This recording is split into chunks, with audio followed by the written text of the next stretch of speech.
Hello, everybody. Scott Golden here with the Golden Opportunities Coaching YouTube channel. Haven't been here in a while. Been about a week or so, but in reality, I'm facing the potential of a move in the next couple of weeks to couple of months. Don't know what that looks like, and certainly a lot of things are question marks, but I will be continuing to work to the best of my ability during that time. And if you are a person who is trying to find more love in your life, make room for love in your life perhaps for the first time in a while, and or find better boundaries in your love life, or be open in ways that you haven't in a while, this audio is for you. We've got over 700 audios available for your listening pleasure, and would be more than happy to add a conversation that is beneficial to you in some way. If that's something you're looking for, please feel free to comment below, like, subscribe, and do all that good stuff as well. But today's audio, if you're interested in kind of working through it with a coach, I'd love to be of service to you in 2021 and beyond, about letting love in and signs that you may be blocking love from entering your life. There's a couple ways to do that. At PO Perception is the best way on Twitter. If you're looking to get in touch, you can just send a direct message over there, or the About Me section on this particular YouTube page will take you to my website and all other important things.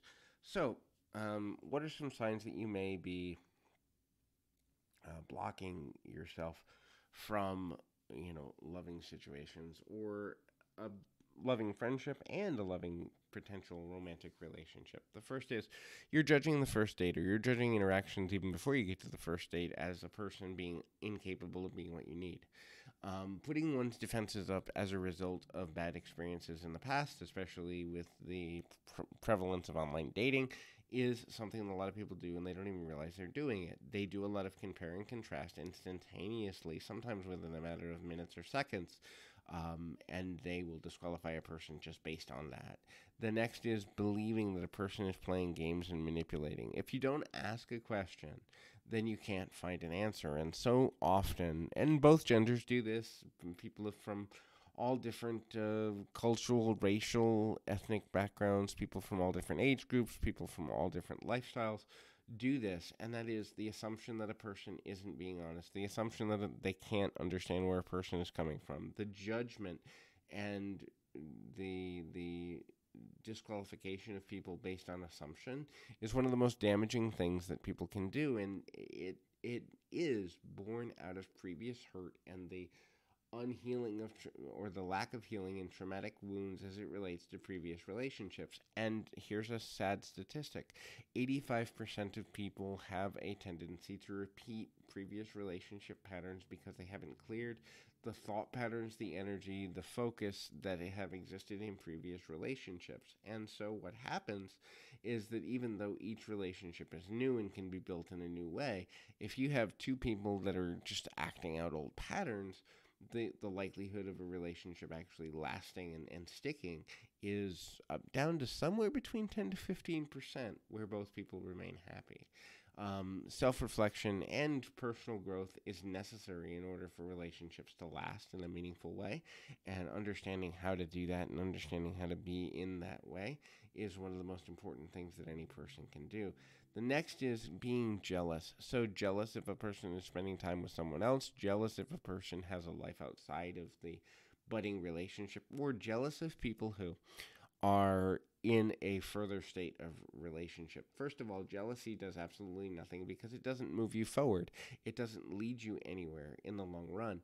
Jealousy will only make you more angry, more bitter, and in the end, for most people, more in line with feelings of loss, resentment, and ostracization. So, while it's perfectly normal to wish and desire to have things that other people have, when we get too much into the illusion of competition, we actually take ourselves away from being able to make progress. It's much better to be honest and say, I wish I had someone in my life, or I'm lonely and I don't want to deal with that, or I'm frustrated and I don't know what I'm doing wrong in relationships, or I meet the wrong people. How do I change that? These are all healthy things to say, but being jealous of another person because they have something you don't have is actually a waste of energy because it takes you in directions of not being able to get where you want to get to relationally, whether it be with family, friends, or romantic partners. The next thing is self criticism. Look, we're all going to have things in life that we wish we could change about ourselves. We all have things in life that we wish we hadn't done, or experiences we hadn't gone through, or whatever the case may be. At the end of the day, the reality is that people often are self critical because they think that if they'd done something differently, that it would completely change something. It would completely alter something in a way that leads to something of a more permanent situation. It doesn't necessarily mean that there's a good thing going on there. It doesn't necessarily mean that there's a bad thing going on. It just means that we have to refocus. And sometimes people would rather focus on what didn't happen and blame themselves than actually go, how can I change this for the future? Because change is hard and it's also scary. What if the change I implement doesn't work? What if it's too late? And all these what ifs that get in the way of a certain level of negativity, and ultimately it leads to a place where things don't balance out in a meaningful fashion. So that can be an issue as well. The next thing that people need to consider if they want more love in their life and they maybe be kind of getting in their own way is ghosting other people. And so, look, if something isn't getting, if you're not getting along with somebody or something isn't going the way you intend, making a clear, clean break of it is an important factor. And so to ghost someone is hurtful, and obviously we shouldn't do what we don't want done to us, right? And so if you've been the victim of ghosting, maybe you're expecting too much, or maybe you're coming on too strong. You might want to look at the behaviors that could cause a person to ghost you. Neediness is often not attractive to other people. Demandingness is often not attractive to other people. But if you are a poor communicator and you don't know how to express what you're feeling in a given moment, it is necessary to learn proper communication skills and progressive communication skills to get to a place where you can make decent decisions and portray yourself properly.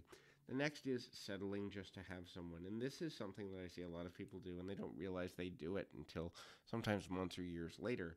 Just to have someone, we will allow a person to enter our lives who we really don't like them that much, but we convince ourselves we do because there's nothing better we're going to get. So we settle for the idea of being with somebody who might not be a person who is in our best interest, or a person who is in line with what we really need in our lives, the support level we need, the attraction level we need, the communication level we need, and then we go, hey, I'm really angry that I don't have the relationship I really want because I settled for this person over here. And I've seen that happen sometimes for years at a time, and it's really damaging because a person who believes that they're in a relationship that is productive, and then all along, and I can even say in my inner circle growing up as a child, my own parents toward their divorce admitted to each other that in fact they had fallen